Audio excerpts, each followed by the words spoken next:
हाय everyone. मी last lecture 1मध्ये आपण ड्रग इनकम्पॅबिलिटी डिस्कस केलेली आहे. सो ड्रग इनकम्पॅबिलिटीमध्ये फर्स्ट लेक्चर हे मी व्हॉट इज इनकम्पॅबिलिटी, त्याच्यानंतर टाईप्स ऑफ इनकम्पॅबिलिटी आणि टाईप्स ऑफ इनकम्पॅबिलिटीमध्ये आपण फर्स्ट फिजिकल इनकम्पॅबिलिटी हे कंटिन्यू करणार आहोत. सो फिजिकल इनकम्पॅबिलिटीमध्ये आपण दोन पाहिले होते, दोन म्हणजे इनसॉल्युबिलिटी आणि इमिसिबिलिटी. हे दोन एक्झाम्पल आपण फिजिकल इनकम्पॅबिलिटीचे पाहिले होते.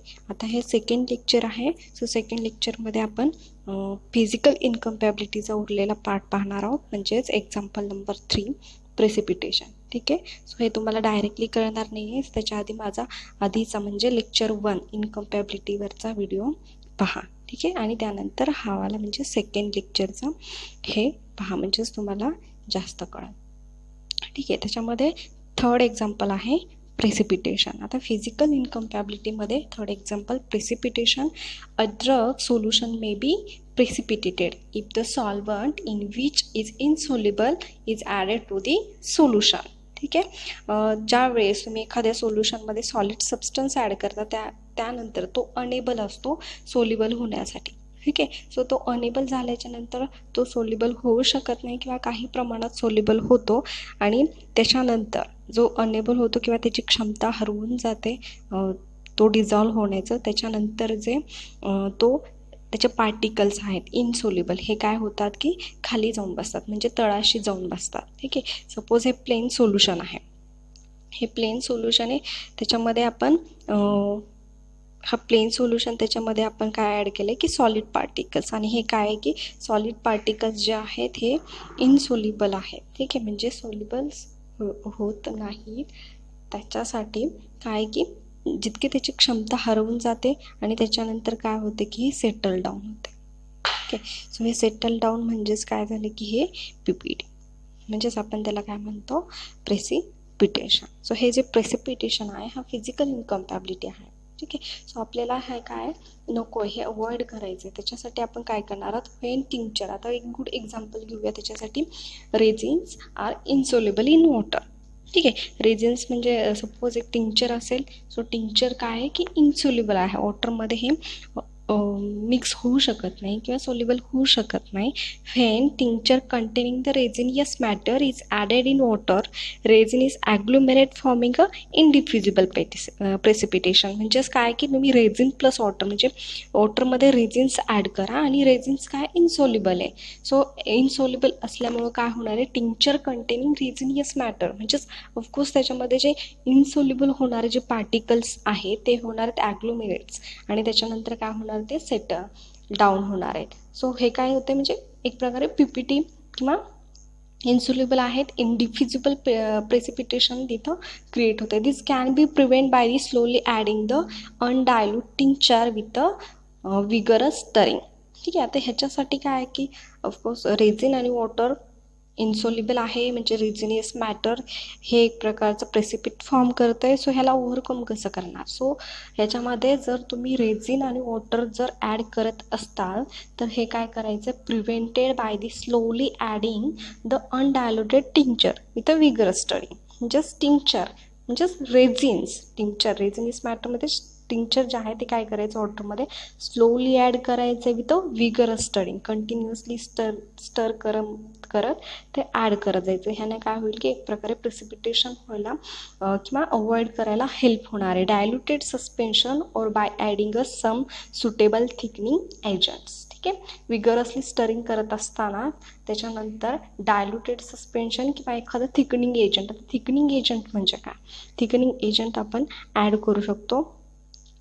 ठीक आहे. सो थिकनिंग एजंट जे तुमचं सोल्युशन आहे जे की इनसोल्युबल आहे. ठीक आहे. सोल्युबल होत नाहीत किंवा सेटल डाऊन होत आहेत. सो आपण काय करायचं, ह्याच्यासाठी ओव्हरकम करण्यासाठी विगरसली स्टरिंग सांगितलं. त्याच्यानंतर सेकंड स्टेप काय करायची की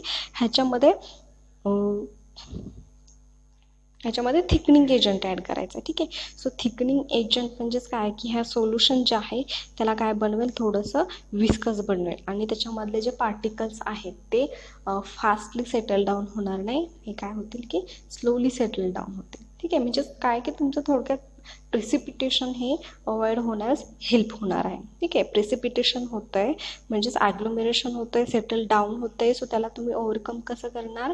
bye the slowly adding the undiluted tincture with a vigorous study and unadded the some suitable thickening agents. Okay, हे आहे. त्याच्यानंतर सेकंड एक एक्झाम्पल घेऊयात, गमकाशिया. ट्रगकांत and agar sugars may order their hydrochlorides and precipitate from there the aqueous solution. हे थोड्याफार प्रमाणात प्रेसिपिट form करतात. ठीक आहे, आणि हे कशासोबत आपण एक्झाम्पल पाहतोय, सपोज गमकाशिया प्लस अल्कोहोल. ठीक आहे, अकाशिया असेल किंवा म्हणजेच काय की सम हायड्रोफिलिक कोलाइड्स घेऊयात. त्याचे एक्झाम्पल्स काय आहेत? गमकाशिया, ट्रगकांत अँड अगार हे काय आहेत की अल्कोहोल सोबत काय आहेत? इन्सोल्युबल आहेत. ठीक आहे, म्हणजेच by the electrolysed through the dehydration process. आणि ह्याच्यासोबत काय करायचं की मग the preparation which is made organic solvent Wien mix with a preparation made in water the precipitation will occur. Okay, ते ऑर्गॅनिक सॉल्वंट आहे आणि त्याच्यासोबत अल्कोलॉइड्स आहेत, हायड्रोफिलिक अल्कोलॉइड्स आहेत. सो ऑफकोर्स इथं काय होणार आहे? प्रेसिपिटेशन होणार आहे. एक्झाम्पल काय घेऊयात की a tincture or a liquid extract when mixed with a syrup or some aqueous solution will result the precipitation. आता काय की volatile oil are soluble in alcohols. When water is added into the alcoholic solution of volatile, the non-aromatic portion of the oil is precipitated and the turbidity means appear. नाही, थोडक्यात काय की precipitation आहे. Precipitation म्हणजे insoluble particles आहेत, डिफ्युजिबल असू शकतात किंवा इनडिफ्युजिबल असू शकतात, ते सेटल डाऊन होतात. ठीक आहे, सो हे जे अवॉइड करू शकतो आपण, थोडेफार चेंजेस करून हे अवॉइड करू शकतो, म्हणजेच हे प्रेसिपिटेशन. त्यानंतर फोर्थ आहे लिक्विफिकेशन. लिक्विफिकेशन म्हणजे काय की when certain low melting point solids are mix together. काय म्हणते की certain low melting points a liquid और soft mass known as a eutectic mixture. Okay, ज्यावेळेस सपोज दोन इन्ग्रेडियंट आहेत आणि एकमेकांच्या कॉन्टॅक्टमध्ये आल्याच्या नंतर कोणते, ज्यांना की लो मेल्टिंग पॉईंट आहे. ठीक आहे, जास्त हीट सेन्सिटिव्ह आहेत किंवा हीट जास्त त्यांना सहन होत नाही, लो मेल्टिंग पॉईंट आहे. आणि असे जर दोन किंवा दोनपेक्षा जास्त सबस्टन्स जर एकत्र आल्याच्या नंतर काय होतात की ते सॉफ्ट मास म्हणजे लिक्विड काय करतात तर क्रिएट करतात. ठीक आहे, सो ह्यांना काय म्हणायचं? Eutectic mixture is produce the occurs the lowering of the melting point of the mixture is below room temperature. Okay, many chemicals from hydrates compounds with the water of crystallization. त्याच्यामध्ये examples पाहूयात आपण की menthol.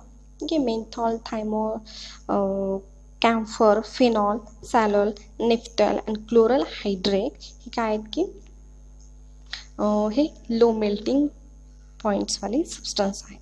But this compound will tend to release the water.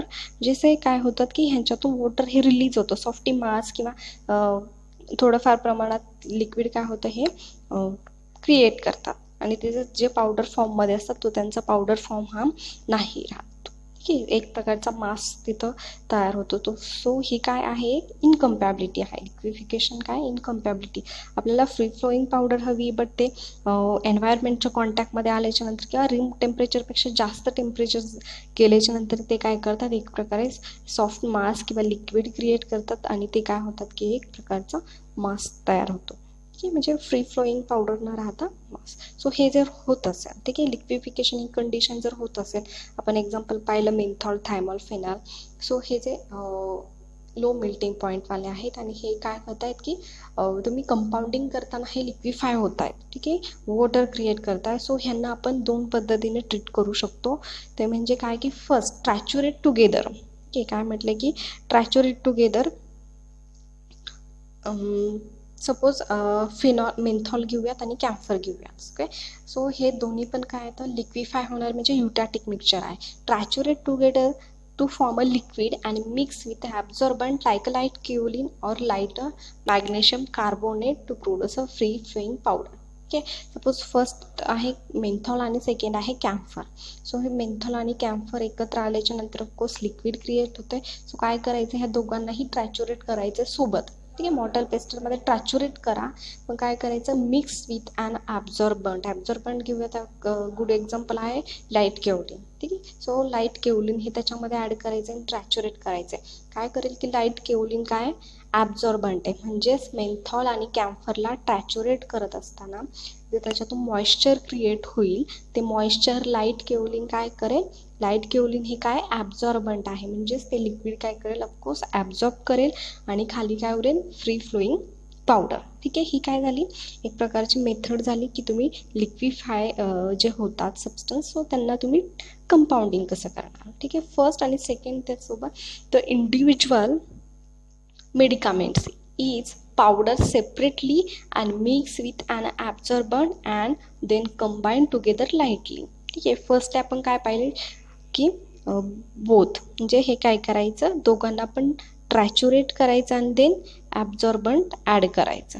ठीक आहे. So second प्रोसिजरमध्ये काय म्हणते की individually, suppose मॅन्थॉल आहे, इंडिव्हिज्युअली काय करा, त्याला ट्रॅच्युरेट करा आणि मग त्याच्यामध्ये ॲब्झॉर्बंट घाला. सेकंड आहे कॅम्फर, कॅम्फर आहे, सो कॅम्फरला पण काय करायचं, सेपरेटली सेपरेटली ट्रॅच्युरेट करा आणि त्याच्यामध्ये ॲब्झॉर्बंट घाला आणि त्याच्यानंतर हे दोन्ही मिक्स करा. ठीक आहे. समजते, म्हणजे अशा प्रकारे दोन मेथड्सनं तुम्ही ट्रीट करू शकता, एक तर ट्रॅच्युरेट टुगेदरली व ट्रॅच्युरेट सेपरेटली.